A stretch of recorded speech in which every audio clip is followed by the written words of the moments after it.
Everything that human beings can do is essentially an expression of who they are. Somebody sings a song, somebody dances, somebody writes a book, somebody paints a picture. Whatever else we do is an expression of who you are.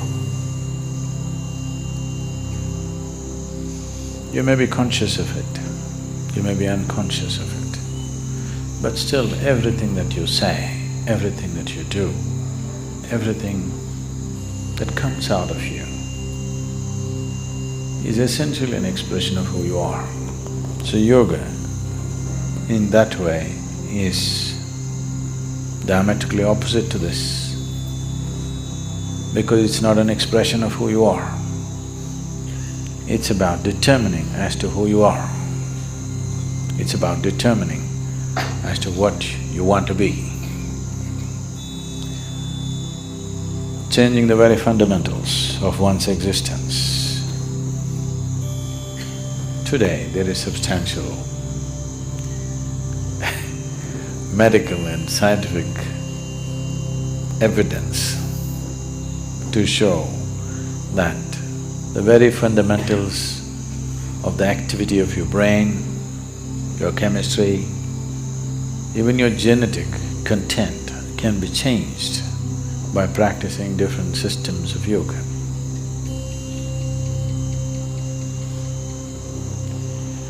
This needed no confirmation because we've always witnessed this. But today there is scientific data to prove this. So this is not an expression of who you are, this is about determining the nature of who you wish to be, changing the fundamental ingredients which has made you who you are.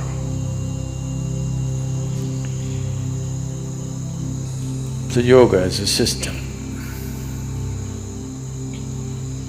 needs much more involvement than any other things that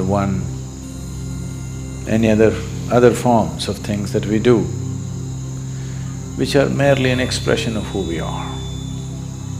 If you find full expression through any particular activity, it may also leave you somewhat transformed. If you cook with all your heart, some transformation may happen. Yes, if you sing with all your heart, some transformation may happen. If you dance with all your heart, some transformation may happen.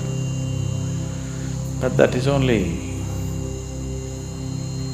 a certain impact that is happening because of absolute involvement in a particular activity.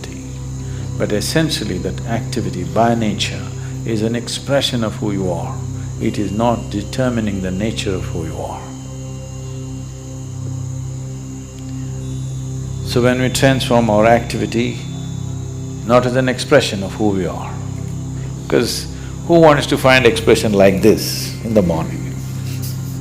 Definitely not, isn't it? So, it is not an expression, it is a method, it is a means, it's a technology through which you can change the shape of who you are. Literally also, otherwise also. You can change the very shape of who you really are right now, that can be transformed. Because who you are right now as a person is a combination of things. Genetic material, before that, the karmic substance that you carry. Because of that, you chose a certain womb, so the genetic material. And since the moment you were born, whatever kind of impressions that have gone into you in the form of variety of experiences, situations, thoughts, emotions, relationships, associations, whatever else you have imbibed, All these things make you a certain kind of person.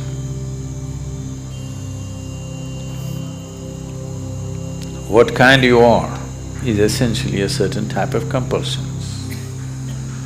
So you set yourself into the process of yoga because you don't want to be this kind or that kind.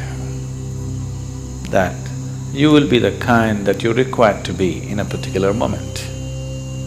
If it's morning, you're a morning person. If it's evening, you're a evening person.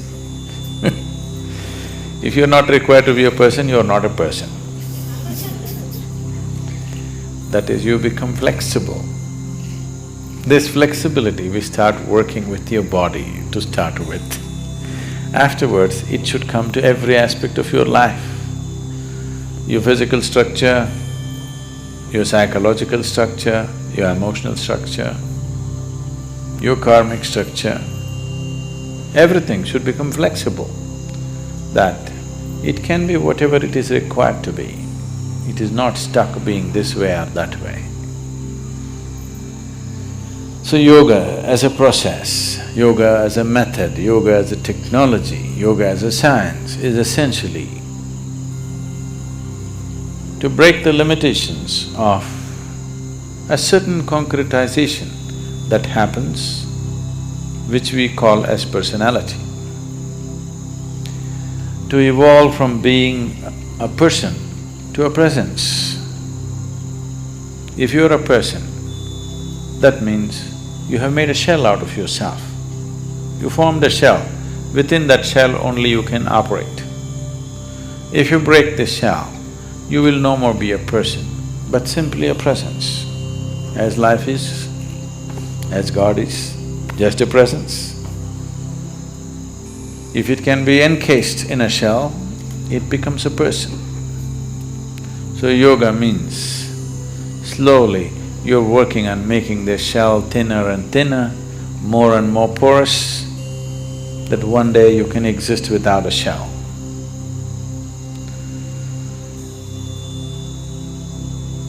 All aspects of physicality are cyclical in the universe.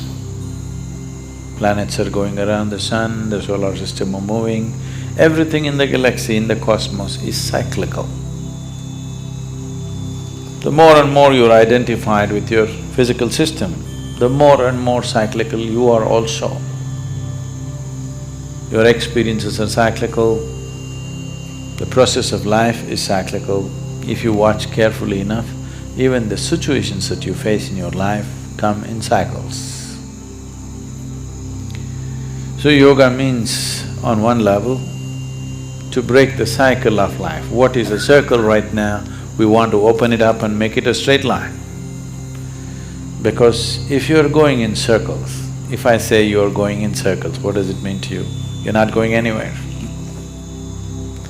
It just gives you an impression that you're going somewhere, but you're not really going anywhere, you're going through the same thing again and again.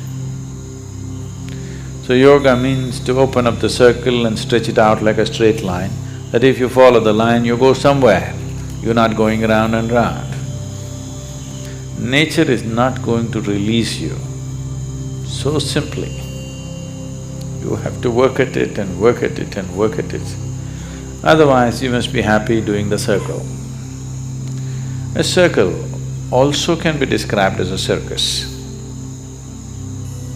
If you become conscious, if the whole thing looks like a circus. If you are not conscious, you can only see 3 feet in front of you, then it's all real. If you can see the whole circle of your life, suddenly it becomes like a circus. Once you realize it's circus, you don't want to go through the circus again and again. Only if your vision is too limited, you can see only 3 feet in front of you, everything is real for you. If you open up and see the whole circle the way you're going, it looks like a circus and definitely you don't want it to continue forever, you want to do something about it.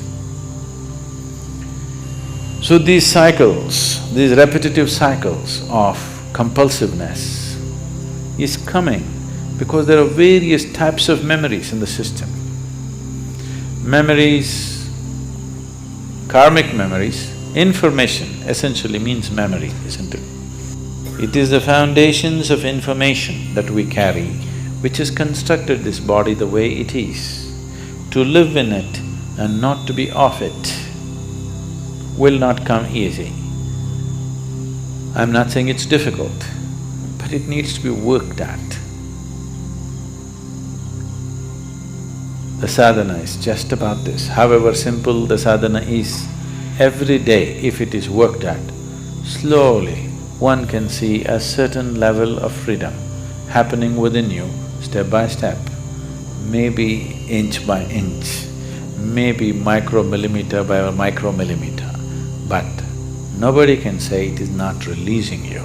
It will slowly release you. If you want to go rapidly, a lot more to do. You don't mind going slowly, something to do.